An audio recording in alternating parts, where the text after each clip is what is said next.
আমাকেও খুব ধাওয়া দিয়েছে। আমি দৌড়ে বাড়িতে ঢুকে গেছি। যদি আমি বাড়িতে না ঢুকতাম তাহলে আমাকেও পাড়ানি মেনে দিত এই সুকুমার সরকারের ছেলেগুলো। ও বলছে যে এরপরে আমাকে দেখি বলে মারবে মতিউর রহমান, এ মুসলিম হয় কেন বিজেপি করবে, এই মুসলিম হয় কেন বিজেপি করবে, এই বলে আমাকে হুমকি দিচ্ছে। আমি এর তীব্র প্রতিবাদ জানাই। আমিও কালকে লিখিত আমি একটা থানায় কমপ্লেন করব। আমি আইসিকে জানালাম আজকে দুটা অসুস্থ ছেলে, আমার নাম মতিউর রহমান, আমিও কালকে সুকুমার সরকারের বাহিনীর নামে আমি কালকে থানায় কমপ্লেন করব।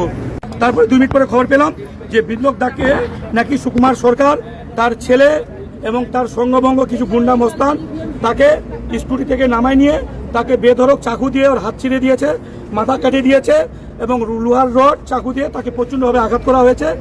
তখন আমরা খবর পাই, তখন ওখানে যাই, তো তখন পুলিশও চলে আসে। তখন আমরা ওকে তুলে নিয়ে আসে আমরা মহারাজ হসপিটালে তাকে অ্যাডমিট করছি। এখন তিনি চিকিৎসা আছে এখানে, পুলিশ প্রশাসন আছে, পুলিশ প্রশাসনকে জানালাম এই সুকুমার সরকার তৃণমূলের একটা বড় মাফিয়া। একে আমরা বিজেপি করি বলে আজকে এই তৃণমূলের মাফিয়া এই সুকুমার সরকার আজকে আমাদের উপর আটক করলো। সকাল থেকে এলাকায় উত্তপ্ত করে রাখছে, কয়েকদিন ধরে এলাকায় মানুষকে ধমকি দিচ্ছে, তোমরা যদি বিজেপিকে ভোট দাও তোমার বাড়ি জ্বালাই দিব, তোমার ঘর ভাঙে দিব, তোমার দোকান ভাঙে দিব, তোমার কাজ বন্ধ করে দিব, এইভাবে করে বলে বেড়াচ্ছে। আমরা প্রার্থীকে জানিয়েছি, আমরা সবাইকে জানিয়েছি। আমরা ভাবছিলাম আজকে ইলেকশনটা পার হোক, কালকে আমরা লিখিতভাবে এটা অভিযোগ করব, কিন্তু তার আগেই আজকে এই সন্ধ্যাবেলায় এই ঘটনাটা ঘটিয়ে দিল। কটার দিকের ঘটনা? ঘটনা মোটামুটি এটা আপনার 9টা সাড়ে 9টার দিকে।